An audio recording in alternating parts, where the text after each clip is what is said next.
like storms. That's right. They're trimmers, man. Hey, Rob Brown in Memphis, Brendan Martin in Ocala, Florida. A lot to cover today. It is Monday, May 19th. And my youngest one, Max, turned 25 on Saturday. Happy birthday, Maxwell Polk Brown. Great, Mr. Peanut. Got a big day ahead. Coach Ellis Johnson checks in from over in South Carolina. Jacques Doucet will come in from Baton Rouge in a few minutes. WFB Channel 9, the three-time Louisiana Sportscaster of the Year. And also, Wes Moore checks in from Little Rock, sports anchor at Channel 16 Fox in Little Rock. Also does a great show on 103.7 The Buzz, talking Hogs, SEC baseball, what's going out on the western flank. So, hey, do us a favor. Take a picture of those QR codes with your cellular phone. We're on X, YouTube, Facebook, and we've got a channel that is growing, putting out tons of updated content damn near every day of the week. We're your one-stop source for the SEC, and we have join us in the chat room. Like us, follow us, share us. If you're watching on Facebook, go ahead and like us, follow us. Twitter, follow us. Go ahead and subscribe for free to the YouTube channel. You get all the network stuff there for free. We got tons of shows coming at you from Auburn to Florida, all SEC sports and more. Going to do some recruiting today with Duke Scoop, and Ronnie Sanders over at Auburn Undercover. Lots to enjoy in this little bit of off season and get ready for a big football season. And with that, Tom Cruise is here. Tom Cruise is in the house. Y'all been saying that for 6 months. I've got 0 casting calls. So you're fired. I'm getting a new agent. You're fired. Yeah. You know, you would be great in a movie about college football. Yeah. Because you have a veteran SEC coach. You've been a head coach. You're a Citadel grad. Man, I was in Birmingham Wednesday, Thursday, Friday. Went out there to that Regions Pro-Am, and lots of the SEC coaches was there. And I was listening to Kirby Smart talk about how much regions and coming to that tournament means. And you know, it was really incredible, the number of people out there at Greystone. And there's Kalen DeBoer and Nick Saban, Paul Feinbaum. We saw John Talty out there who was on Friday. Really, there's no off season. It's just golf season, cookout season. But let's talk some college football, Coach. A lot of top 25s are coming out. And Clemson, by the way, is getting a lot of attention. Cade Klubnik, hell of a quarterback. But let's talk about who you think are the top teams in college football post-spring practice. Well, I think a lot of it's based upon returning players, depth charts, not that kind of stuff, which really, with the days of the portal, I don't know how accurate it can be. And a lot of them are actually gauging it on who they got after spring practice and after spring practice occurred. So I think you go back and you see the teams that were right there in it at the end of last year. And the first thing I always look at, I hate to admit it as an old defensive coach, but I look at who's got a returning, starting, experienced, productive quarterback, whether it's theirs or they got one out of the portal, because it just is so critical. Football today, I mean, you can win and you can upset some people maybe along the way, but you can't win championships without a really good quarterback. I keep seeing Penn State up there, and when I look at their overall roster, it's hard to debate that. But I just, my times I saw Drew Aller, I just didn't see it. I don't know if he's a national championship quarterback. After you get past that, I mean, I think Clemson's got a good roster, and Klubnik to me is, when he's on, he's as good as there is. He did it last year with really no running game the last half of the season. So, I mean, what he did against Texas in that playoff game with no running game was phenomenal. But I'd put Penn State and Clemson up there, and I think Georgia's going to always be there if the quarterback comes along and can be a good enough player to fill those shoes. And I think after that, I go back to Ohio State. And I know they had some huge losses, but their recruiting class and their portal would fill up those pretty quickly. All right, and you talk about the quarterback being so important. Flipping over to the defense. In the past, you could say they're 2 and 3 deep on the front seven across the board. And that would always be like music to your ears. Like, okay, I feel good about it. Now, that guy that used to be second team or third team at Florida or Georgia is first team at Indiana or SMU or Boise. Uh, but I'm also starting to look at some critical breakdown on numbers. I don't think Georgia and Alabama, and I looked at Auburn. Now, Florida had a couple of losses. I mean, Pyburn going to LSU, that hurt. They had 2 big ones. But you're starting to see those big schools keep the guys that they want. And as a coach, guys always are going to leave. The standard for me is 37 in one spring practice that left. Auburn, Dye's first spring practice. 37 guys left. 44 when Pruitt got let go at Tennessee and Josh Heupel came in. So we've seen a lot worse. Yeah, those mass exodus when coaching changes or new coach coming in, a little bit different than what we're seeing today. But there are 2 main reasons if a kid sticks around. It's either money or playing time. Yeah. And you hit it on the head when you first started. I think one of the biggest things you notice about college football today is they don't have these tremendously deep defenses, especially in the front, because the guys, like you said, the guys won't hang around. They go somewhere where they can play. And whether they're getting more money or not, if they're not getting on the field, they don't stay. So I look at Clemson in particular. I get to see them practice a lot. And I can't say they're not a national championship possibility because they've got talent, skilled talent, and Klubnik and a lot of things, kind of dynamic in the right positions. But they don't have the kind of quality depth up front on defense that they've had in some years past. And the reason is they can't stockpile them anymore. The kids won't stay. They go somewhere where they're going to play. Now, they don't leave Clemson very often. Dabo's not big in the portal. Yeah. And, if you're not bringing in a bunch of portal kids, it slows down the exit too, because kids know you're not just going to go once they're developing in that sophomore year. They know you're not going to go grab a senior somewhere and put the guy on the bench another year. They're going to give you your shot, and you better produce. So they stay to play. Yeah. And Jacques Doucet is going to be in here momentarily as soon as he's in from Channel 9 in Baton Rouge, covers LSU and the SEC, knows that program really well. And Jacques, good morning. One of these days, I tell you what I'm going to do. I am going to study some Cajun French, and I'm going to speak to you in Cajun French when you come on this show. By the way, I watched the show on Channel 10 in Memphis about the Gulf Coast, Louisiana, what they're doing with all the oyster shells to reinforce the beds and stuff for the estuaries down there. Is it true that Lake Atchafalaya is the pantry for Cajun cooking? Is that a fair statement? You talking about the Atchafalaya Basin? Atchafalaya Basin, yeah. Lafayette and Baton Rouge. Yeah, you can definitely go take a swamp tour down there and get on a boat and go see some. I tell you what, though, I live right here on the Mississippi River, and the levee's right here, about a half a mile up from my house, and I go walking and jogging up there, and I've seen some big alligators the last couple of weeks. They're coming out, but as my grandfather would say, they're more afraid of you than you are of them. So they seem to take off when they see a human. But Atchafalaya Basin area, you'll get some great food, and you'll get some chanky chank, as we call it, Cajun music being played over there. So that's kind of the essence of Louisiana. You don't want to, no offense to our friends in Monroe and Shreveport and Alexandria, but that's not exactly what they specialize in.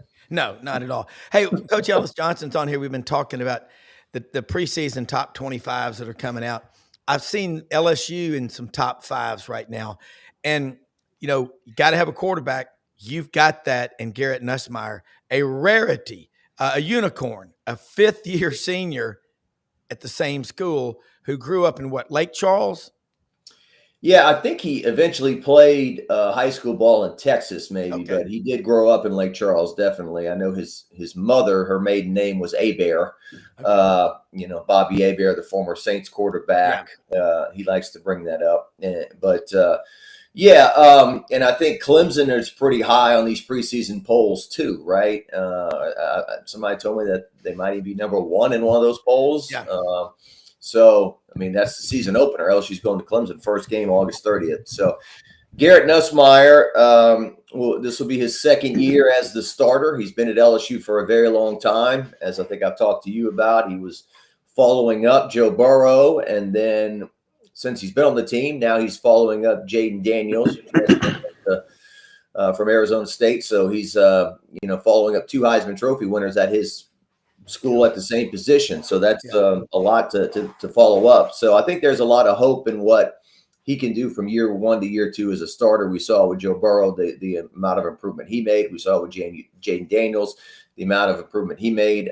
Brian Thomas Jr., wide receiver from Walker High School here, who's now doing a great job with the Jacksonville Jaguars. He had a autograph session, a little meet and greet yesterday at Dick's Sporting Goods, and I went and chatted with him about it, and he feels confident that Nussmeier can make that jump. So, yeah, it starts with the most important position on the field at quarterback. I think LSU's got a really good one there. Garrett is not a guy who runs a whole lot, or he hasn't been a guy that runs a whole lot. I think that's because he's not a fantastic runner. No one may ever run like Jaden Daniels did. But also, I think there's fear about him getting hurt. You don't want to lose your starter because he's obviously far and away the most important guy on this team. But, yeah, they've got a veteran leader, veteran presence there. And, I was at a speaking engagement the other day. Somebody asked me if Brian Kelly was on the hot seat or this and that. And I was like, well, there'd be 6 years left on his contract after this year, guaranteed at $10 million a year. I said, so maybe a lot of the fans might fire him, but the administration firing him, that's a different story. Yeah. Well, it's and we didn't see a single coach fired this past season. Coach Johnson, what Jacques is saying about LSU, that matchup opening weekend against Clemson, prime time, that's going to be Chris Fowler, I think Kirk Herbstreit, that crew. What's bigger, that or Texas at Ohio State in the big noon game, which, in my opinion, in that time slot, and I like to bet, that favors the visiting team. Yeah, that's hard to say which one of those is the biggest. I think that the team that wins those gets a big boost, a lot of confidence, a lot of national attention. If you lose it, it kind of puts a little bit of impediment in your ability to come back and, play for championships. But I think that it can be made a little too much out of it when you look at the whole season. But those are two games that I think, because of the returning players and all 4 minute playoff material, great quarterbacks and all that, I think it's hard to say which one would be the best game, but that's two heck of matchups right there. It is. And Jacques, you look at LSU on the defensive front. Bo Davis has gone to the Saints, and we talked about it last week. There's just a lot of back and forth between the Saints and LSU that they both, the fans are married to each other. But talk about the defensive line, because that's been a staple for LSU. And when you've got a roster that's 2 and 3 deep, you're automatically at LSU. You're in the hunt for the championship. But who has a roster like that anymore? And does LSU? Well, yeah, to your point, the Saints and LSU have had an interesting relationship, I think, over the years. Certainly if you grow up in Louisiana like I did, you root for LSU on Saturday and you root for the Saints on Sunday. And this year, you'll be rooting for the Saints on Sunday because they got 0 primetime games. The NFL didn't put them on Monday Night Football, didn't put them on Thursday Night Football, didn't put them on Sunday Night Football. And I don't blame them because they're not a very attractive primetime team at this point. The Drew Brees era is long behind us. So, the Saints have not drafted LSU guys over the years. They've passed on a lot of LSU guys, and that's kind of ticked off LSU people. I was at Patrick Queen's draft party. I remember the Saints were on the clock, and they had always dreamed about him going to the Saints, and then the Saints passed, took someone else, and then Queen went to the Ravens. But and then now, the coach being taken, and Bo Davis, after just 1 year coaching the LSU defensive line, going to the Saints. But I think that with Kyle Williams now coaching the D-line, who, of course, was an LSU great, played on the 2003 National Championship team, was in the NFL for 13 years with the Buffalo Bills, was a 6-time NFL or Pro Bowler, I should say. So they've got some young pieces there on the defensive line. Rashad Bro was a guy that he coached up at Ruston High School who put on a lot of weight, who needs an NIL deal with Whataburger, because he said that every day he was getting one of those jalapeno double burgers with like 3 large fries. Weight. I'm not sure if his blood work is what it needs to be eating that stuff every day, but he put on the weight. And Dominic McKinley from Lafayette and a few other guys. So there were a few people that joked that they should have erected a statue for Bo Davis for getting what he got out of the defensive line last year, because we thought it was going to be a disaster from what they lost to the NFL and what they did not get in the portal. So yeah, starts in the trenches. LSU's always had a strong tradition, I think, in the last 20 years, especially on the defensive line. Your Glenn Dorseys, your Michael Brockers, other guys, Daniil Hunter there as well. So, we'll see what happens there. Mason Smith was a guy that had no ceiling. We thought he got hurt, and his career was kind of strange. What's the latest update on him? Well, he's with the Jaguars, right? Okay. He got taken not in this past draft, but the previous draft. And I think a lot of people kind of were like, what is he doing going pro? And I guess it's 32 teams. All it takes is one to fall in love with you. And I think they took him in the second round. Matt House, who not a popular guy in these parts. People blame the defensive coordinator of the 2023 team when LSU had Jaden win the Heisman, and they had Malik Neighbors at wide receiver, Brian Thomas at wide receiver, scored a lot of points, could not stop anybody. He was the defensive coordinator of that group. He got fired after a couple of years and went to Jacksonville. And I think Jacksonville drafted a couple guys from LSU, and one of them being Mason Smith, who, when he came in, all the previous LSU defensive linemen, or a lot of them that I talked to, thought this guy was the next coming. He was going to be the next big thing. I don't know what he did this past year with the Jags, but I do know he was a second-round pick. Yeah. Coach, can you shed some light on this? Because he just talked about Matt House, and you talked about these guys that come from the NFL back to college, and then the guys that go from college to the pros. What is so hard about going from the NFL to the SEC? Because you see athletes that are very similar to what you see in the NFL, but break it down if you can. Well, the coaching aspect of it, I think sometimes people don't realize how similar it is, just coaching the football part. The biggest thing I've seen when NFL guys come back to college, if they've been on that level before, it's an easy adjustment. Yeah. If they've never coached on the college level, and I've seen a lot of pro players, great players, and hung around a team for a couple of years and then started trying to coach. They have a tremendous difficulty with the amount of time recruiting takes out of their routine. They're not used to it, and I've seen some of it just seems to break their concentration on coaching. They don't want the distractions. They don't want to have to go off and spend that much time on the road when they're involved in something. You go sit around a pro staff sometime. I mean, they are meticulously breaking down things, reviewing previous seasons, studying future opponents. And in the off season in college, I mean, you do some of that, but you're out trying to find 18-year-olds and 17-year-olds, and it's a whole different routine for them. And a lot of them really don't adjust very well. Yeah. But I mean, the coaching of the X and O's and the coaching of the football players on the field and all that, obviously you could get a little more technical the better the player is, but it's not that much difference at all. Yeah. Jacques, you were talking about coaches and how hard it is to keep players, but when coaches come and go, the last 10 years, if you look at when Les Miles was at LSU, the question was, why can't they get a great quarterback? And we all remember Josh Booty coming out of Shreveport Evangel and some great ones over the years. But the quarterback position at LSU with Joe Burrow and Jaden Daniels, I mean, they put up video game numbers. I mean, that's an overused, statement, hyperbole, whatever. But is the greatest offensive coordinator, passing game coordinator you've ever seen been Joe Brady when he was there that 1 year at 29 years of age? Well, he's a really interesting topic. When LSU got him, Sean Payton, the coach of the Saints at the time, was kind of like, well, he's a guy we relied on occasionally for this and that, and kind of sounded like he was a guy getting coffee and didn't have a whole lot of input. But came to LSU, put this offense in. Steve Ensminger, former LSU quarterback, he was technically the offensive coordinator. He called the plays. But Joe Brady got a lot of credit. I sometimes wonder if Joe Brady got too much credit or not. But, Joe Brady, to Coach's point, I think that Joe Brady's a guy that kind of signifies the difference between college and pro. I think Joe Brady wanted to be in a building coaching football. And when you're a college coach, as Coach Johnson would know, you've got to maybe go around the state and go on a Bama tour or an Auburn tour and, kiss babies and shake hands with people and boosters and schmooze people and talk and whatnot. And Joe Brady, that just wasn't his thing. I think he didn't really want to recruit. I don't think he really wanted to get into all that. He just wanted to coach ball.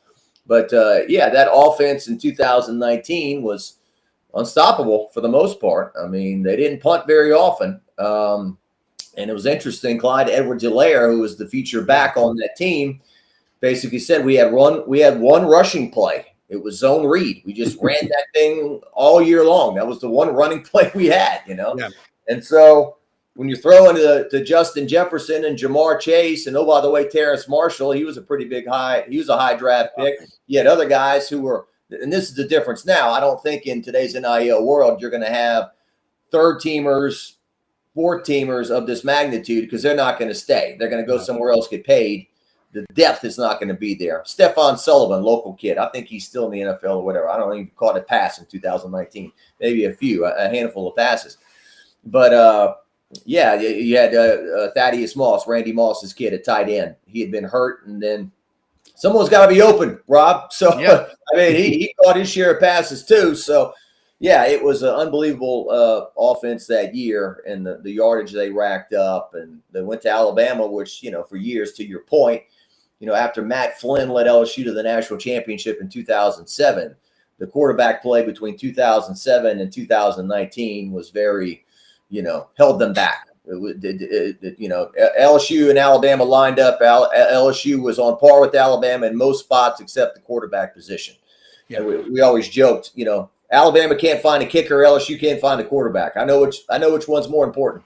So anyway, so finally they find this Burrow guy, and the rest is history there. But and then Jaden Daniels comes in. The only two guys that have beaten Alabama at quarterback since 2007. The LSU's only, I think, Justin Jefferson beat Bama in 2010, and they beat him in 2011. So I take that back. But for the most part, LSU's quarterback play could not score against Bama, could not win.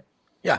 We're going to have Greg McElroy speaking tonight at the Touchdown Club in Memphis. We do a spring speaker series, and be him this week, and Cole Kubelik next after that. Tyler Siskey, who's been at Alabama and Ole Miss, and then we'll have Roman Harper on at the end. But, Coach, I'm going to ask Greg McElroy that question tonight. Say, would you put this one to rest? People say someone's a game manager. Well, all quarterbacks need to be a game manager, and some of them, like you, have a national championship ring to show for it. Why is it, Coach, that people think Joe Burrow, the numbers he put up, 5,700 yards, I've never seen that. I think Cam Ward had 6,000 plus yards at Incarnate Word in San Antonio before he went to Washington State and Miami, became the number one pick, but kind of shed some light on that game manager. What would you want?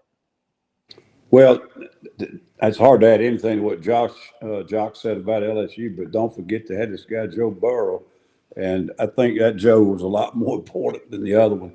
Their roster was just unbelievable. And Steve Ensminger, I've been around Ensminger before. He's sharp. He deserved a lot more credit. But everybody on that football coaching staff deserves some credit for that one. But I think if a player's kind of limited in his ability to make these dynamic plays with his feet and throw the football 80 yards, every other week and hit a 9 route or something like that, he'll quickly get that brand of game manager. And usually, though, he's probably successful. Yeah. If he's not successful at either one of those, he's not playing. But, Greg was not untalented. He was smart, he was tough, and he was accurate with football. So, you can call him a game manager because he can't run the way Cam Newton could, or he can't throw the way Joe Burrow could. But he was a heck of a quarterback. Actually coached against him 2 years in a row there. But and they had 2 NFL running backs in the backfield. That year he was a senior. And so, what are you going to do? You're going to let them touch the ball 50 times between the two of them, or are you going to let Greg have it every time? So I think that sometimes made him a little more of a game manager than he really was. Yeah. Great. That makes total sense. Jacques, I know you've got about 5 minutes before you got to go to another appearance. Let's talk about the LSU baseball Tigers. They're one of the top 4 seeds in Hoover. I just got back from Birmingham Friday night. I don't know if I'll be able to get back down this week, but we'll have Mitch Davis there. When are you heading to Hoover? Well, John Eads, who works for us, he's going to head over there Wednesday, I think. I think LSU is going to practice at Hoover High on Thursday and then play a game at 6:30 on Friday night. So LSU have a nice long break between the last game they played, which was Saturday in Columbia, South Carolina against their ex-coach Paul Maneri. Took 2 of 3 from the Gamecocks, and we'll play on Friday night. I think a lot of people feel like they're a top 8 national seed at this point, but it wouldn't hurt to go to Hoover and win at least 1 game on Friday, maybe 2, to lock that up for sure. Interesting format this year in which all 16 teams get into the SEC tournament. I don't know how that will help or hurt attendance. I think I talked to you about that last week. If I'm a fan and I'm not guaranteed my team playing 2 games, I'm not sure I'm going to hop in a car and drive over to Hoover if I'm only going to get 1 game, as opposed to maybe 2 in a double elimination bracket. So, but anyway, I'm sure it'll be it's a great event. Hoover does a great job with it. I know there's always some talk about should they move it around or get it out of Hoover, but I've always felt they do an A-class job. It's kind of the first taste of summer. You see the kids running around on the hills, chasing the foul balls and eating ice cream and all that. It's a good family atmosphere and good family event. Yeah, we're going to find out how many of those people that are there are locals versus how many of them are coming, because nobody travels baseball like LSU does with the RVs, and the Hoover people absolutely love the purple and gold. So Jock, that is a hell of a question about the attendance this year. I mean, 1 game, you're out, but everybody's involved. And I don't know how many Texas people will be here. Of all the teams that you've seen, who do you think are going to be the surprises? Who has to do the most in Hoover to get a regional, or at least to host a regional and then be in contention ultimately, obviously, for a super regional? Man, you should have asked somebody else that question, Rob. Don't ask me. Yeah, let me look here. I pay attention to the purple and gold and not much else. Let's see. But it's just, you've seen a lot of baseball this year. What team impressed you the most that LSU played? Well, I mean, we saw Arkansas come in here a couple of weeks ago. They were loaded, and LSU took 2 of 3. Yeah. Wes Johnson, I think the job he's done at Georgia in a short period of time is pretty impressive. LSU's pitching coach for 1 year. I thought that was real interesting. The guy got a job as a head coach in his early 50s. He'd never been a head coach before, and I just thought he didn't want to be a head coach. I mean, he had been a great pitching coach in the majors and at LSU, and goes to Georgia. I think they were number 1 in the country, if I'm not mistaken. So I'm looking at these standings right now. I mean, it's a cliche to say that it's this much separating number 1 and number 8 or 9 or 10, but that's the case. I mean, Texas had your top record of 22-8. Arkansas 20-10, LSU 19-11. Then you got Vandy 19-11, Georgia 18-12, Auburn 17-13, Ole Miss 16-14. You're just going down the line. I mean, Missouri had a horrific year at 3-27, and so did South Carolina at 6-24. But Texas A&M, for example, I think that this tournament's very important to them in terms of where they can go. So. It's an exciting time of year, especially Monday, Memorial Day, when they announce the brackets. Everyone gets their assignment, where they're going, who they need to beat.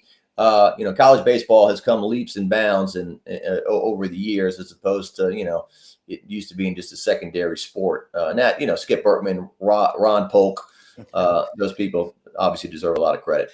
Well, I mean, 7 national championships at LSU baseball, 5 with Skip Bertman, 1 Paul Maneri, and now Jay Johnson's got 1.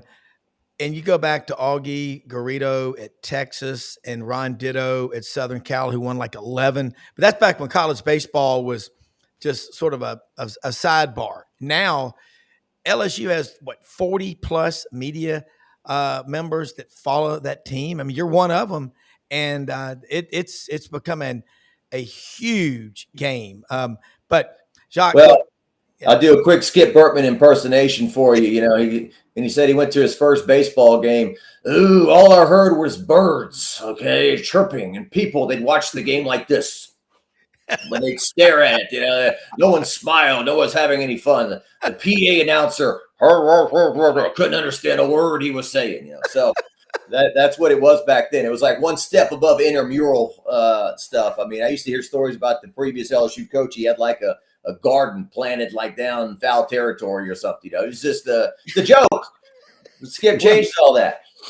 Yeah, you've got one of the. I mean, it's a dynasty, and it is. LSU baseball comes to Hoover. That's going to be important. And here's the thing: if it doesn't work this year with the everybody's invited single game elimination, they can change it right back, and they'll know. Yeah. But I'm just curious. That is going to be the thing to watch. Now, you might be over there later in the week, correct?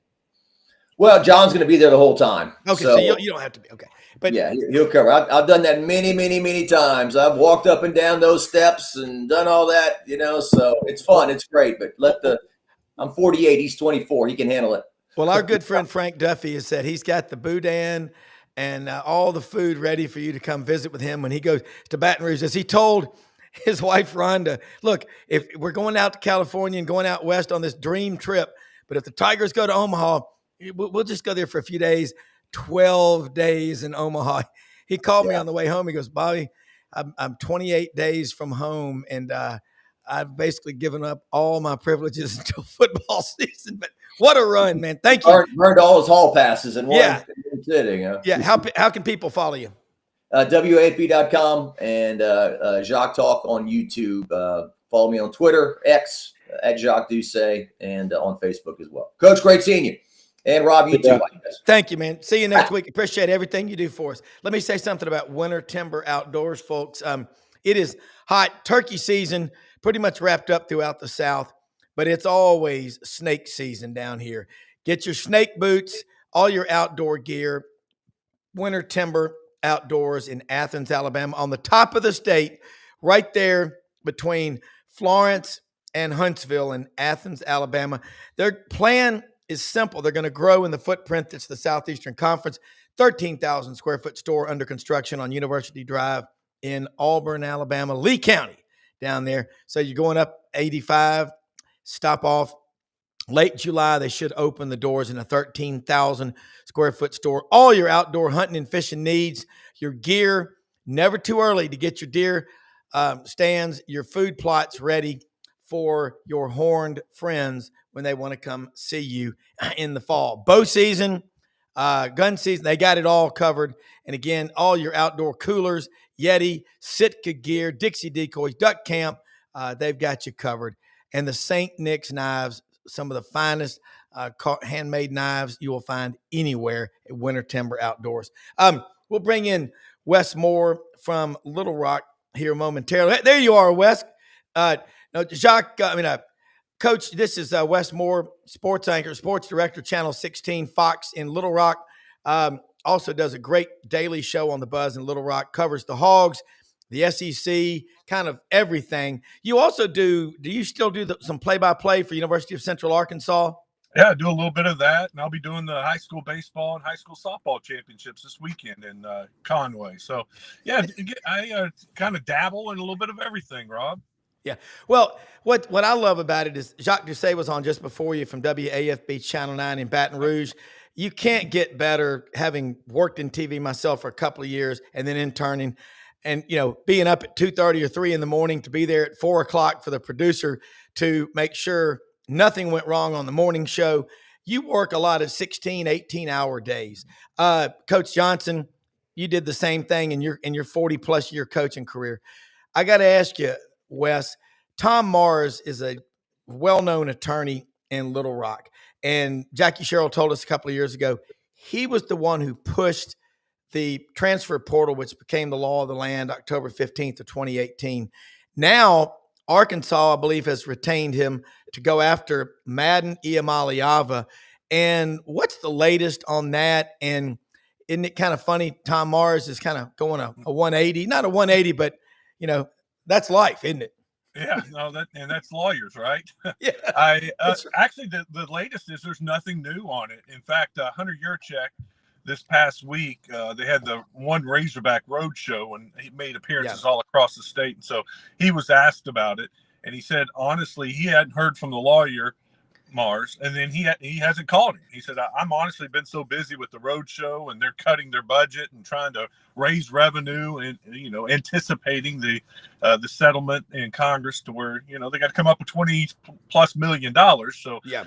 said, I haven't heard anything, so there's nothing new to talk about with the lawsuit. Yeah. Well, and I know Coach can identify with this. Bobby Petrino really liked Madden Iamaleava. Talk about the quarterback position there, the quarterback room, because when you're a second-year quarterback with Bobby Petrino, great things tend to happen. And have you had much of a chance to talk with Coach Petrino? Yeah, we've heard him, and he's talked during spring practice. And honestly, that's what the fans hope, and the fans belief in this team this season all is around is Taylor Green in year 2. Yeah. I mean, because honestly, they lost 30 something players in the portal. They signed 30 something players from the portal. Well, Yeah.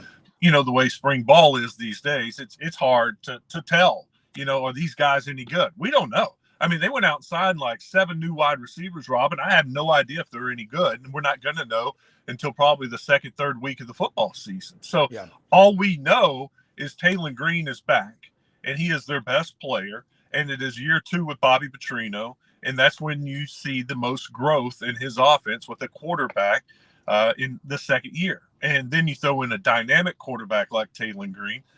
That's what gives you hope that this season can be better than it was last season.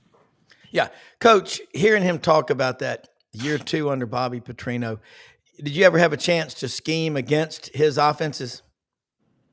Yes, too many times. I tell you, the thing that was always different about him was if he ever could protect his quarterback on a 7-step drop, you couldn't cover his route concepts. Every route had a cover beater. So if he could protect the quarterback, and like y'all are talking about that second year, the kid knows what he's looking at, and he knows what Bobby's teaching him, and he's got his presence about him. You can't stop the passing game because there is a route in this call to beat man, and there's a route in this call to beat cover 2, and there's a route in this call to beat 3 deep. There's a route in this call if you get blitz.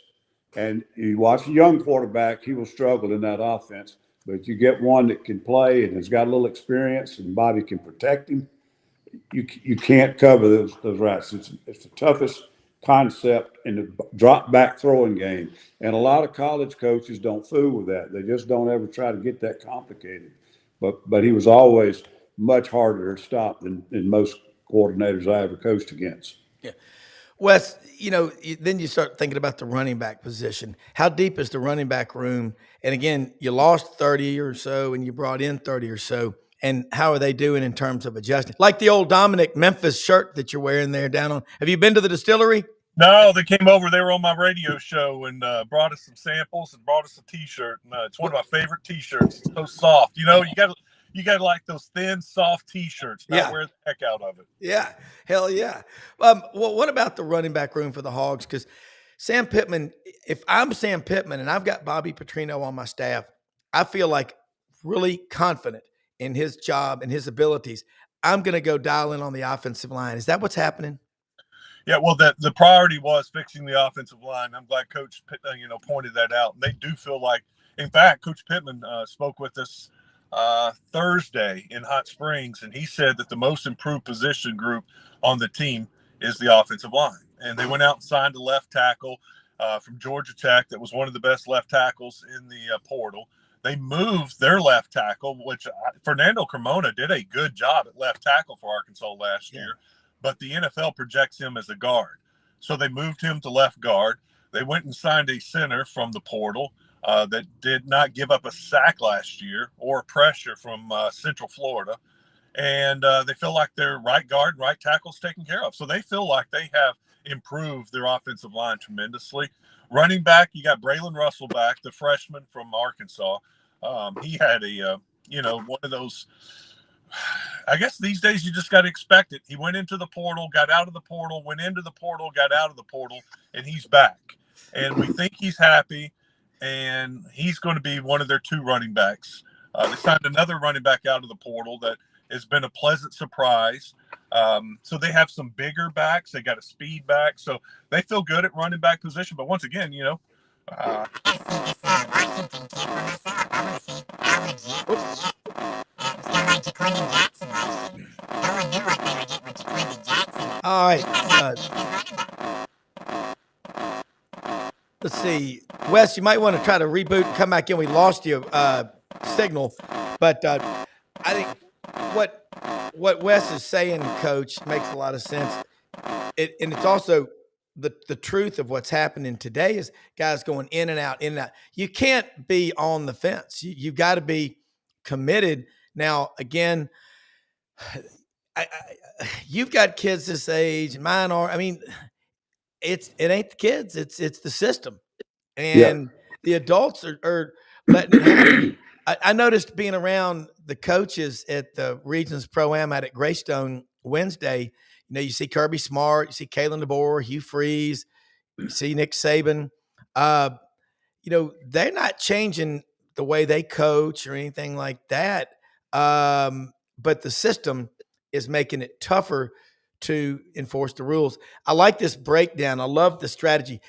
A lot of people like to sound really smart. Like if I talk to people about tranches and scattergrams and 200-day moving averages without explaining to them what that means to them personally, I'm going to lose my client. They're like, speak English. If I talk to my 96-year-old dad about gigabytes and DRAM, he's like, boy, speak English to me. He doesn't like that. Talk about a route tree, Coach. Again, Brendan and I marvel, and so does everybody watching this show, at your intelligence, and you understand all this minutia, but break down a route tree and why that's so important in college football. I got a lot of scars that pick up all that information too. But when you talk about a route tree, excuse me, that's the terminology that people use describing what a position, in other words, let's say the X receiver, which is usually your weak side, outside receiver. Yeah. The route tree, or every route that he has to learn how to run. In other words, he's got a quick out, he's got a 9 route, he's got a hook, he's got a 15-yard sideline. So every player has a tree of routes that he has to be able to run to play in that offense. Now, what I was talking about a while ago with Petrino was his route package. In other words, when you drop back in the pocket, you get 4 out, you get 5 out. How many receivers are going to be in the scheme? Well, as much as he can, he's going to get 5 players out. And if you'll go back and check his history, he has a lot of throws to running backs. And that's because that running back's check down, you know, when you can't find it. And within the route concept, each play, he's got a cover beater somewhere, either the tight end on a drag or the Z on a in route or the X on a takeoff or whatever the route package may be on that particular play. If the quarterback knows what he's reading and he's reading the defense, if he knows what he's reading, he knows which route to go to. And the route will be open if it's run correctly. Yeah. Now, what's the difficulty? The difficulty is you're trying to protect him with 5 linemen. And it takes longer to get it off. Now, when I say longer, it's a difference in 2 seconds and 3.5 seconds. Now, that's a lot of time when you got somebody coming off the edge on you. But that's what I was talking about. Is his concepts are really, really difficult to defend. And the key is he's got to be able to protect. And listening earlier, sounds like they've got a pretty good offensive line if they can keep them healthy. Yeah. That's not good news for their opponents. Yeah, Wes, I remember in 2010 when Arkansas was down at Auburn. Auburn had, that was a hell of a game.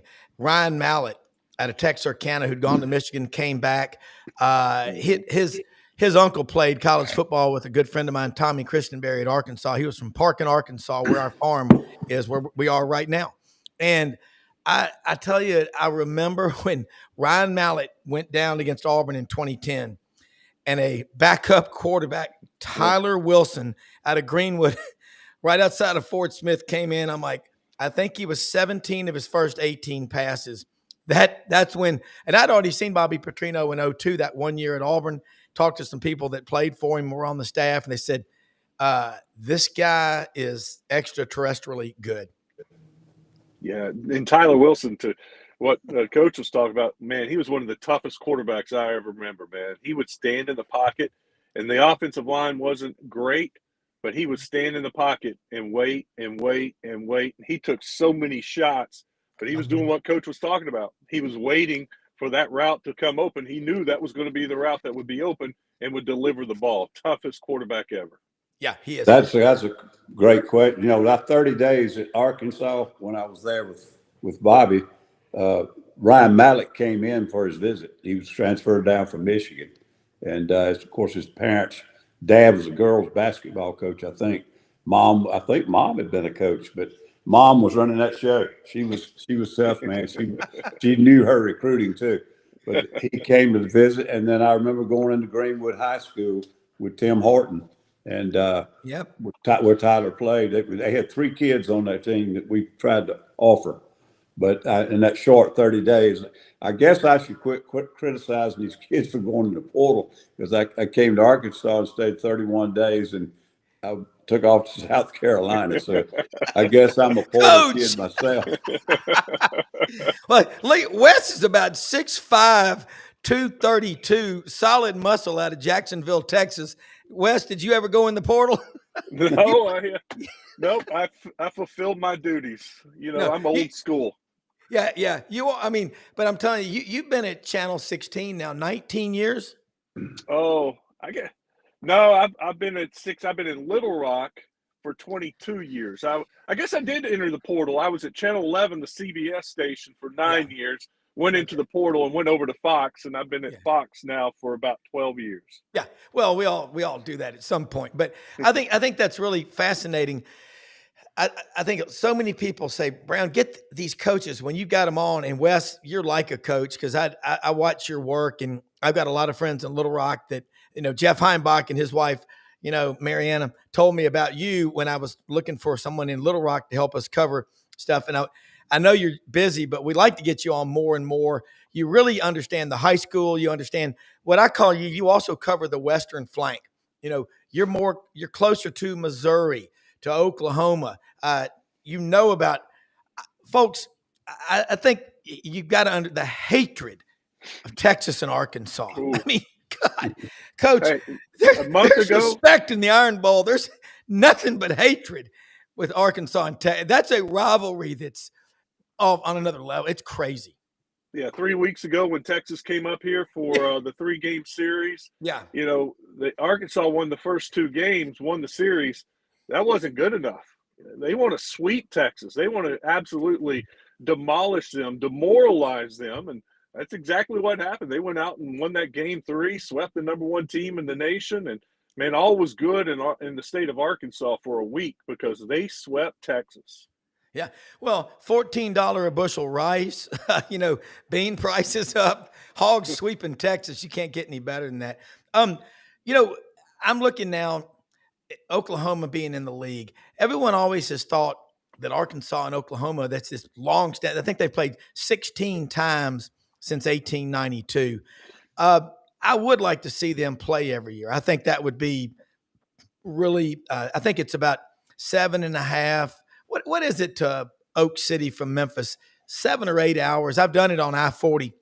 But when you cross from Arkansas into Oklahoma, the first sign you see is 10 killer state recreation area on your right. What do you think about bringing in those schools? Does Arkansas now feel like, hey, we're not the furthest school out, we're more in? I think it's been good also to have Texas in, because you want your name in the media in the state of Texas if you're Arkansas every chance you get. Yeah, no, it's helped them to recruit more in Texas. It's helped them to recruit more into Oklahoma. Unfortunately, Oklahoma's come into Arkansas and grabbed a couple of Arkansas players. So, turnabout's fair play. But, no, I think it's been good exposure for Arkansas to go into Oklahoma. Coach Pittman has his ties to Oklahoma, and they've been able to go in there and get some nice players from the state. So it's worked out. Yeah, it really has. Coach, when you think about recruiting, Terry Bowden one time called it the hat test. He said, if we're recruiting a kid, I think about how many hats he flies over from his home to at that time Auburn. If there were 6 different schools, he said that's 6 different hats. If you're Arkansas, you think about all these people from Arkansas that moved to Dallas, Fort Worth, and Houston, and San Antonio, and Austin for jobs after school. Now their kids are coming back. It's a constant battle. Is Arkansas more Texas students or more in-state students? What cities in Texas is so big? Where would you start if you're Arkansas? Well, I think it's a very interesting topic because I felt like when they got out of the Southwest Conference and went to the SEC, at that time it was a bad move for them. Coach Holtz told me one time that when they recruited an Arkansas kid, it sometimes took them 3 years to make a difference. When they recruited a Texas kid, that came in and made a difference right away. That was their lifeblood, recruiting the state of Texas. I mean, the size of it, the quality of the high school football and all of that, and the demographics of Arkansas. Go back and look at those teams in the 60s when they were competing nationally. 80% of them were Texas boys on that team. I mean, guys like Jimmy Johnson. Beaumont. Yeah. So when they got out, they lost that connection because the kids would come in and say, hey, you might not ever play in Texas. When they're your family. We're going to play over here in Georgia. We're going to play over there. Some guys that were on the staff back then were good friends of mine. And I remember they came over and signed Phillip Rivers as quarterback from over in the Carolinas. And it was just their recruiting base was just totally just different. And they had a hard time. And I think now with Oklahoma and Texas coming in, and you got Texas A&M's been in now for a while, they go back down into Texas now, and you recruit those families and say, hey, we're going to come down here and play 5 times in the next 2 years while your son's here. And it makes a little bit of difference. But I do think the local recruiting or the geographic thing, as opposed to national recruiting, it's changed a lot, Rob, because technology and travel and all these different things has made it so much easier for a kid to go a distance to a college and we could find them too. I mean, even before I got out, you sit in your office and watch 25 kids, just pull them up on the computer, and the staff sit there and watch 25 kids and rate them. You used to have to get in a car and go see those players in person or get their tape. And if it was videotape, the coach wouldn't let you take it because you didn't have it too. And then somebody would get it and they'd take it and you couldn't get it because the other high school coach had it. There's a lot of things that changed in the 45 years since I coached, but that it is still for a place like Arkansas, it is important that they can go down to Texas and get football players. Yeah, and Wes, I met your chancellor back in October. I was up there with Jim and Pat McClellan, my friends from Little Rock, and boy, I was at 2 different functions with Chancellor Charles Johnson. He came and was on our show at the Sigma Newhouse Friday morning. That guy's from Houston. He's been in Arkansas 29 years. Man, there's 34,000 students up there. But Wes, I know you've got a busy day ahead of you. Tell people how they can keep up with you. We got to get you back on more often. And I know the Touchdown Club, y'all have got your schedule coming up and stuff. But thanks so much for checking in with us and being a part of this. You bet. No, you can follow me on Twitter. It's Wes, 2 S's in Wes _more. Download the Buzz app. You can listen to our show every day, 1037thebuzz.com, or just download the app and you can listen to the show, and you can always see my TV work on fox16.com. Hey, whenever the satellite tilts the wrong way, we get all the Little Rock stations instead of Memphis, and you're damn good at 9 p.m. You're fantastic. Thank you. Well, I'll tell you this. Hey, it's happening now. All these local TV stations are going to this because of the battle with the cable companies. They'll take off this station and they'll take off that station. Well, now our TV stations are creating an app that you can download on your smart TV. And so you can watch any TV, station across the world. So you can go and download the Fox 16 KRK app, and you can watch us on your smart TV. And we're going to soon be streaming shows similar to this, to where I'll be just do a daily sports show for 30 minutes to talk, about what's going on locally. But you can watch our newscasts live when they're on throughout the day on your app, no matter where you are, no matter where you live. So you can start watching in Memphis. Yeah, and by the way, Coach, he was the one who broke the Cal to Arkansas story on a Sunday after church. I remember that quite well. And he was on our show the next day. Great journalism, man. I love it. Thank you. All right, Thanks, Rob. take care, man. Man, it was a pleasure. Good talking to you, Coach. Y'all have a great Nice to day. see you. You do too. Hey, that is one of the best guys. And Coach, damn, your football knowledge. Every time I'm on here, I'm with Brendan and these people. They go, Coach Johnson, you're such a huge addition to this show. And that was a Gary Harris. You know, Gary was on our show back in, I guess, August. And he said, I said, who you got on today? He said, I got Coach Ellis Johnson. And then I was like listening to you. And I was like, man, I said, I know he's coached a lot, and fantastic having you on here. Let me say something real quick about a couple of our sponsors, Coach, and I'm going to come back for closing comments. LandersFordMemphis.com. They're sponsor of the Touchdown Club of Memphis again tonight. You're looking for something to do, time well spent. The Spring Speaker Series, Greg McElroy, national championship quarterback, great game manager, whatever you want to call him, from Alabama on ESPN, will be speaking tonight, 5:30 at the Hilton on Ridgeway Loop in East Memphis. Get there. And there'll be 3 more speakers coming up. Landers Ford open every day of the week except Sunday, 7 a.m., 7 p.m. Ask for Brad Bellamy, the general manager. You're worried about prices, tariffs, and all that kind of stuff. Don't worry. Worry is a waste of time. Okay, it's an absence of faith. Ask for Brad Bellamy, the general manager. They give employee pricing to their customers. Let them know you heard about it on the Sidelines. SEC Sidelines will give you $500 off. Ford employee pricing, and the 25 expeditions are in right down the street from our good friends at Hewlett and Dunn Boot and Clothing Company on the historic square in Collierville, Tennessee, folks. Hewlett and Dunn. Brendan's got his Feral Sal Wild Boar boots on. They've got Anderson Bean, Olathe. They've got over 7,000 pairs of men's and women's boots in there. Filson, Barber, Duckhead, Old South, STS, Pendleton, Schaefer, cowboy hats, ball caps, Duckhead blazers, you name it. Men's and women's clothing, kids' boots. Again, 10 a.m., 6 p.m., Monday, as they say in the Deep South, through Saturday. I think there's a T in there somewhere, Coach. But anyway, proud to have them and blessed to have them as a sponsor. And I like this guy, Ike Oluwa. Well, do you pick nice players from Nigeria, if I may ask? These Nigerian kids coming over here, Coach, are amazing because they seem to have all played soccer growing up, and their footwork, their academics, they're kind of like the best thing in the world when they come in. But yeah, we're going to have to talk more about that, the impact that they've made. But Coach, closing comments. Well, it's always a lot of fun to come on and meet these guys that I've never met before, or reconnect with some that I have. And I saw one up there. What did I say? Where did I say Phillip Rivers was from? Oh, no, you were talking about I think that's Shoshone. He is from Athens, Alabama, because and his dad was his coach.